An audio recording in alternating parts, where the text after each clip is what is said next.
ఉమ్మడి పశ్చిమ గోదావరి జిల్లా నిప్పుల కొలిమిని తలపిస్తోంది. భానుడి భగభగలకు జిల్లా జనం అల్లాడిపోతున్నారు. బయటకు వెళితే వడదెబ్బ, ఇంట్లో ఉంటే ఉక్కపోతతో ప్రజలు ఉక్కిరిబిక్కిరి అవుతున్నారు. దీనికి తోడు విద్యుత్తు కోతలు సామాన్యుడికి నరకాన్ని పరిచయం చేస్తున్నాయి.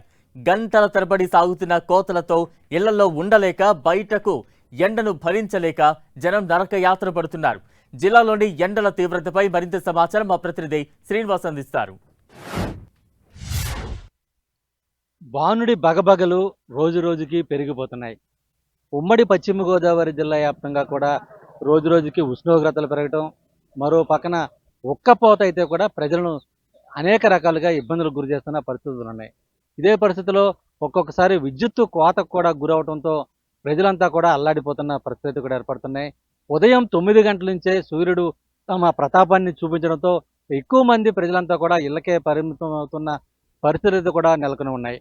ఎక్కువగా అటు టెంపరేచర్ కూడా ఎప్పటికప్పుడు నమోదవుతూ ప్రజలకు అవగాహన కల్పిస్తూ అధికారులు కూడా అటు ఏ విధంగా టెంపరేచర్ పెరుగుతుంది, ఏ టైంలో ఎంత పెరుగుతుంది, అలాగే ఆక్సిజన్ లెవెల్స్ కానీ, అలాగే ఇతర గాలిలో ఉన్నటువంటి తేమ శాతాలు ఏ విధంగా ఉంటున్నాయి, ఎలా ఉండబోతున్నాయి అనేది కూడా సూచించే విధంగా, ప్రజలకు అవగాహన కల్పించే విధంగా కూడా అధికార యంత్రాంగం కూడా అటు Andhra Pradesh pollution control board Eluru శాఖకు సంబంధించి వాళ్ళంతా కూడా ప్రత్యేకంగా అటు ఉష్ణోగ్రతలు, టెంపరేచర్ తెలియజేసే విధంగా కూడా ఇక్కడ ఏర్పాటు చేసిన పరిస్థితులు అయితే కూడా ఉన్నాయి.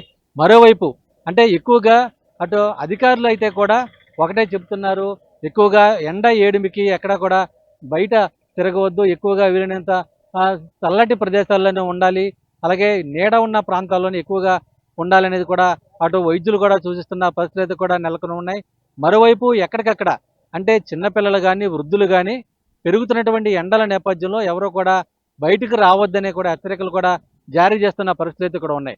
అంటే మొత్తానికి అటు ఎండ ఏడిములు ఒక్కసారిగా పెరుగుతుండటం, మరోవైపు అటు వాతావరణ శాఖ అధికారులు కూడా ఎమర్జెన్సీ పని ఉంటే మాత్రమే బయటకు రావాలి, లేదంటే ఇళ్లకే పరిమితం అవ్వాలి, ఉదయం 10 గంటల తర్వాత ఎవరు కూడా బయటకు రాకోకుండా జాగ్రత్తలు తీసుకోవాలి, ఒకవేళ అత్యవసర పరిస్థితుల్లో బయటకు వస్తే తగిన జాగ్రత్తలు తీసుకోవాలంటే ఎక్కువగా కాటన్ దుస్తులు ధరించడం, అలాగే ఫుల్ హ్యాండ్స్ షర్ట్లు విధించడం, మరోవైపు నెత్తి పైన అంటే తలకు ఎండ ఏడిమి డైరెక్ట్గా తలకోకుండా టోపీలు కానీ, లేదంటే గొడుగులు కానీ ఉపయోగించాలని చెప్పి కూడా వైద్యులు చూస్తున్న పరిస్థితి. మరోవైపు డిహైడ్రేషన్ అవ్వకుండా ఎప్పటికప్పుడు చల్లటి మంచినీరు కానీ, మజ్జిగ కానీ, కొబ్బరి నీళ్ళు కానీ ఇటువంటి ద్రావకాలంతా కూడా గంటకు తీసుకుంటూ ఉండాలి. ఒంటిలో తేమ శాతం తగ్గకుండా జాగ్రత్తలు తీసుకోవాలని చెప్పి కూడా వైద్యులు సూచిస్తున్న పరిస్థితులు అయితే కూడా ఉన్నాయి. మరోవైపు ఒక పక్కన ఎండవేడిమి, మరో పక్క ఉక్కపోతలు, ఇంకో పక్కన విద్యుత్ కోతలు కూడా అప్పుడప్పుడు జరుగుతున్నాయని చెప్పి కూడా ప్రజలు కొంత ఇబ్బందులు అయితే కూడా పడుతున్న పరిస్థితులు అయితే ఉన్నాయి. ఇటువంటి వేసవి సమయంలో విద్యుత్ కొరత లేకోకుండా కూడా ప్రభుత్వం, అధికార యంత్రాంగం పటిష్టమైన చర్యలు తీసుకోవాలని చెప్పి కూడా కోరుతున్న పరిస్థితులు.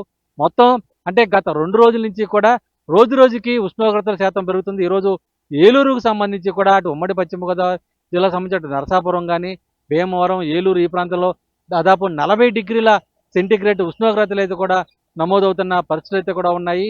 అంటే ఈ ఎండ వేడిమంతా కూడా వచ్చే వారం రోజుల పాటు ఇంకా మరింత పెరిగే అవకాశం ఉంటుందని చెప్పి కూడా అటు వాతావరణ శాఖ అధికారులు కూడా హెచ్చరిస్తున్న నేపథ్యం అయితే కూడా ఉంది. అంటే మొత్తానికి పెరుగుతున్న ఎండల నేపథ్యంలో ప్రజలు తగిన జాగ్రత్తలు తీసుకోకుండా బయటకు రావద్దని చెప్పి కూడా వైద్యులు చూస్తున్న పరిస్థితులు అయితే కూడా ఉన్నాయి. అంటే వాతావరణంలో వస్తున్న మార్పుల కారణంగా ఈ ఎండలు మరింత పెరిగే అవకాశం ఉంటుందని చెప్పి కూడా నిపుణులు చూస్తున్న నేపథ్యంలో ప్రజలు కూడా అప్రమత్తంగా ఉండాలని చెప్పి కూడా అటు వైద్యులు కూడా చూస్తున్న పరిస్థితులు అయితే కూడా ప్రస్తుతం ఉమ్మడి పశ్చిమ గోదావరి జిల్లా వ్యాప్తంగా కూడా నెలకొని ఉన్నాయి.